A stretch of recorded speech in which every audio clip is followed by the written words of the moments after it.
बिस्मिल्लाहिर्रहमानिर्रहीम। अल्हम्दुलिल्लाहि रब्बिल आलमीन वस्सलातु वस्सलामु अला सय्यिदिल अंबियाइ वल मुरसलीन व बाद। आज हम इंशाअल्लाहु रहमान टेस्टिमनी पढ़ेंगे। The third valid and sound source of knowledge is testimony. ये टेस्टिमनी जो है, जिसका माना है गवाही, या इसको हम खबर भी बोलते हैं।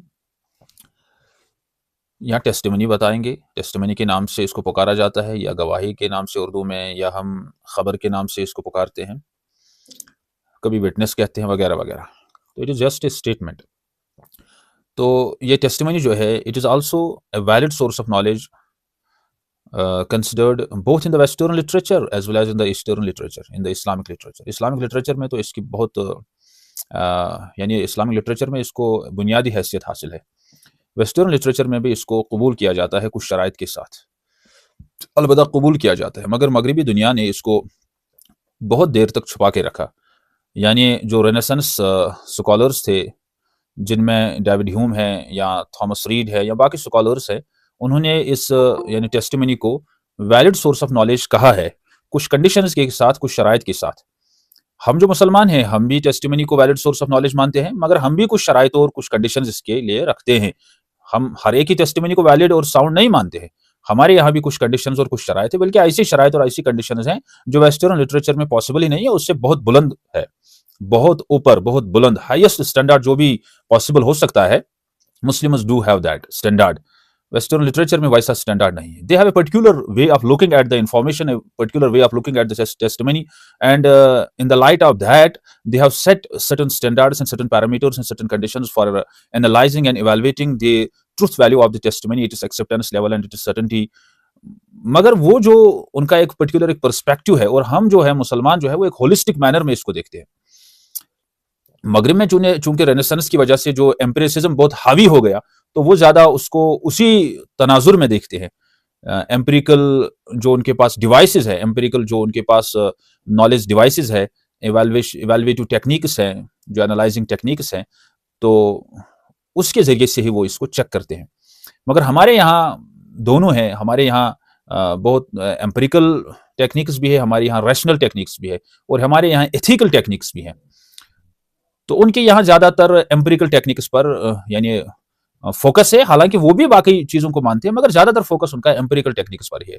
And that also varies from scholar to scholar, from a philosopher to another philosopher. ये एक मुकदमा है आज की बात का। तो ये जो टेस्टिमनी है, ये हम पीछे जस्टिफिकेशन से पढ़ते आ रहे हैं, क्योंकि मैं इसको उससे जोड़ना चाहता हूं। असल में हम टॉपिक कई हफ्तों से ये पढ़ रहे हैं कि justified true belief, the JTB concept of knowledge. तो अब एक बिलीफ एक इंसान के पास है, वो एक बिलीफ पोजेस करता है, उसके लिए उसको दो चीजें होनी चाहिए। अगर ये दो प्रॉपर्टीज उस बिलीफ के साथ जमा होती हैं तो सही है, वरना वो belief knowledge that does not lead to knowledge, that does not generate knowledge. अगर उसके साथ ट्रूथ और जस्टिफिकेशन का, यानी जस्टिफिकेशन और ट्रूथ के ये दो प्रॉपर्टीज जमा ना हो जाएं,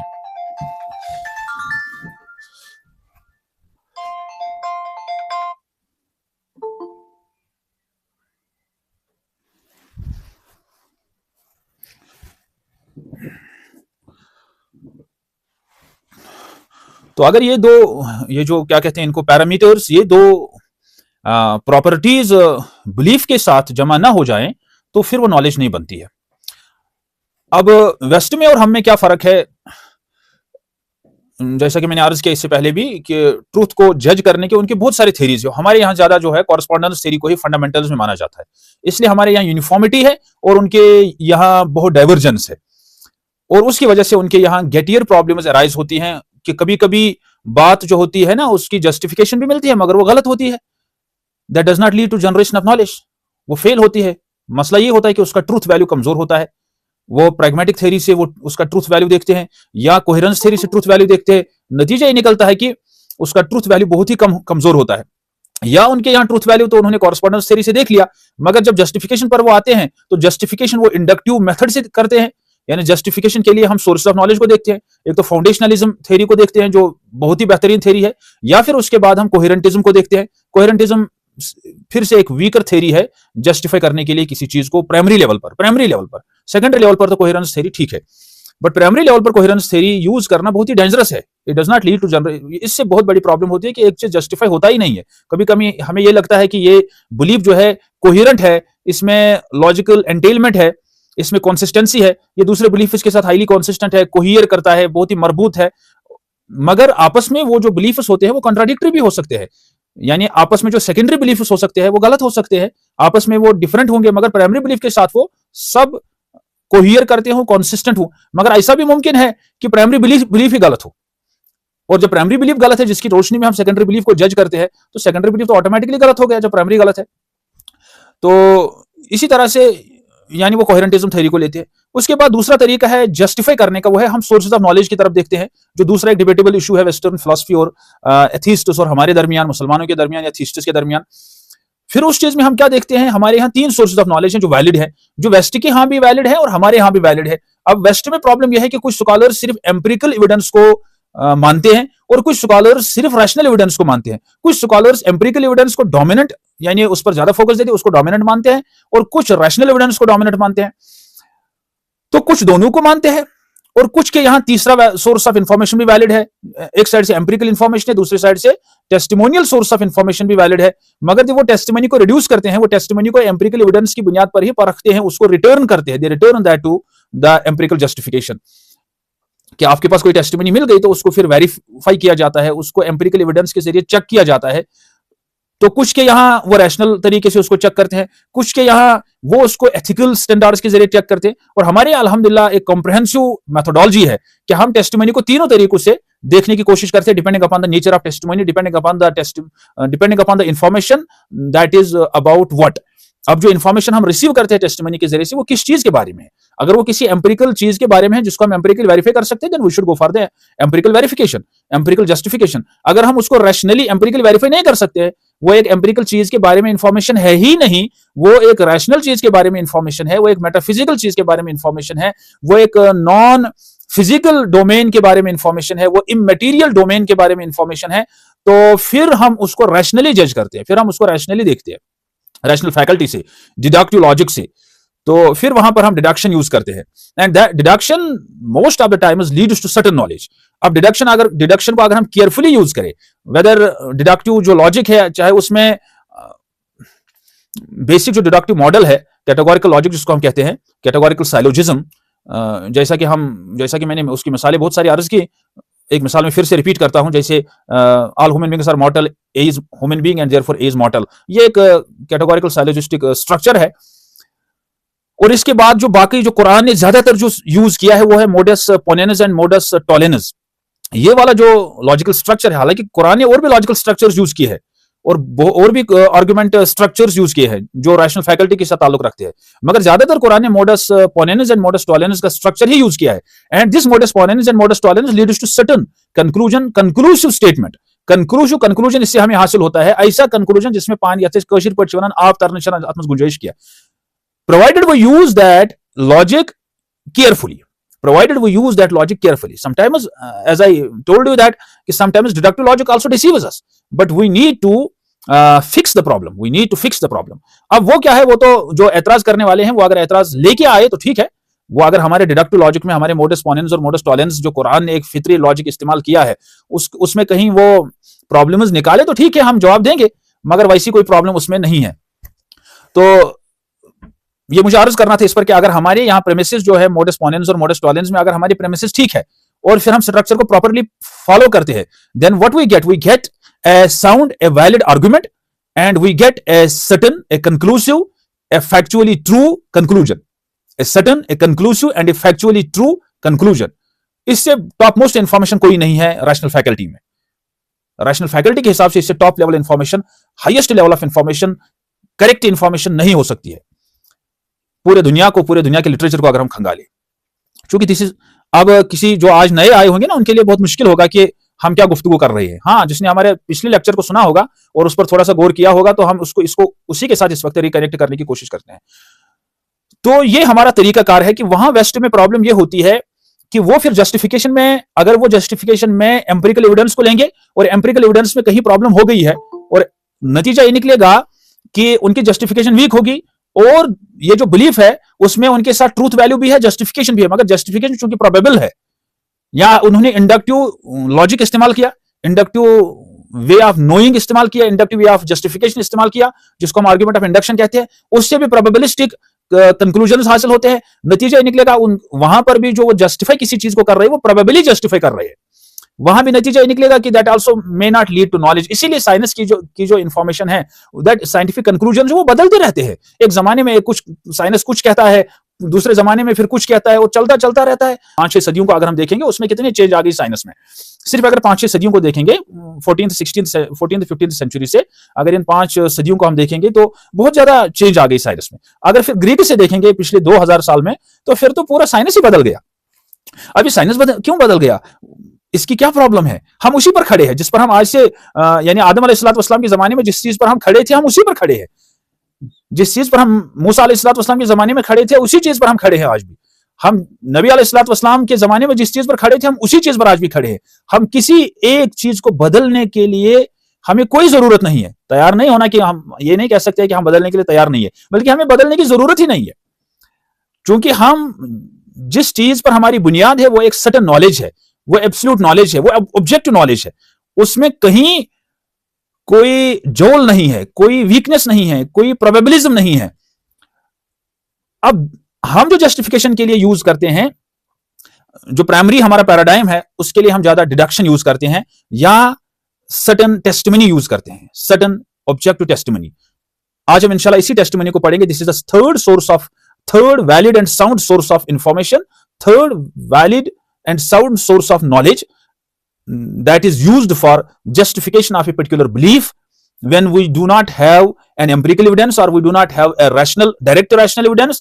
Then we need a testimonial source of information to justify some claim, to justify some proposition, to justify some idea that a person possesses and is not having justification for his belief, and is not having justification for his proposition, and is not having justification for his claim. Then we justify that. When we do not have empirical or a direct rational evidence to justify that, we use a testimonial source of information, and this is the third valid and sound source of knowledge.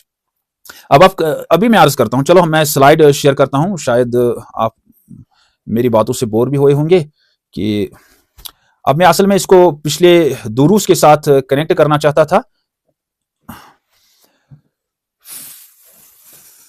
Yes, here we are. Testimony as a source of knowledge, as a tool of justification. Now, what is this testimony? It is a formal statement that something is true or something is wrong. ये गवाही है।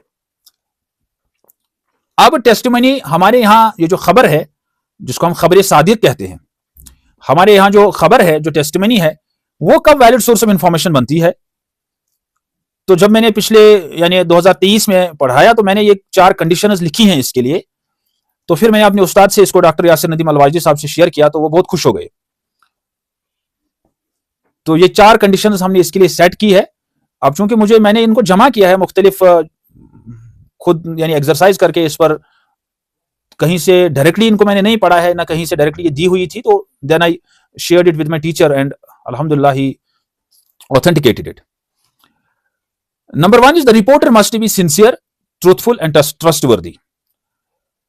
ये जो है पहली condition जो है कि ये जो रिपोर्टर है, जो हमें कोई बात बताता है, वो सिंसियर होना चाहिए, वो ट्रूथफुल होना चाहिए, वो ट्रस्टवर्दी होना चाहिए, वो मुखलिस होना चाहिए, बेगर्ज होना चाहिए, उसको कोई सेल्फिशनेस नहीं होनी चाहिए, वो सच्चा होना चाहिए और वो अमानतदार भी होना चाहिए, वो अमीन भी होना चाहिए।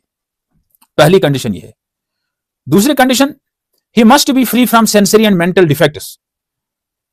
असल में जो पहली कंडीशन है ना, उसमें 2-3 कंडीशन एक साथ आ गई, और दूसरी जो कंडीशन है इसमें 2 कंडीशंस है। he must be free from sensory and mental defects. वो सेंसरी और मेंटल डिफेक्ट से पाक होना चाहिए। अगर उसको समझने में ही प्रॉब्लम है, मेंटल डिफेक्ट है, तो उसकी टेस्टिमनी भी वैसी होगी। अगर उसकी देखने में प्रॉब्लम है और देखने के ताल्लुक से वो कोई बात रिपोर्ट कर रहा है, तो उसमें प्रॉब्लम आ जाएगी। अगर सुनने के लिहाज से कोई बात वो कोट कर रहा है कि मैंने सुना और उसके सुनने के लिहाज से प्रॉब्लम है, उसके कानों में कोई डिफेक्ट है, तो वो काबिल कबूल नहीं है। और अगर उसके समझने में ही कोई मसला है, मेंटल डिफेक्ट है, मेमोरी इशू है, वो जब्त नहीं कर पाता है चीज को, महफूज नहीं कर पाता है। तो हमारे यहाँ उसूल हदीस में ना इसकी जबरदस्त ये जो सेंसरी और मेंटल डिफेक्ट जो लिखे हुए हैं ना, तो ये जो टर्म्स हैं उसूल हदीस में इसका जबरदस्त इस्तेमाल होता है। रुवात, जहां पर रुवात का तज्जिया किया जाता है, रद्द व कद वगैरह।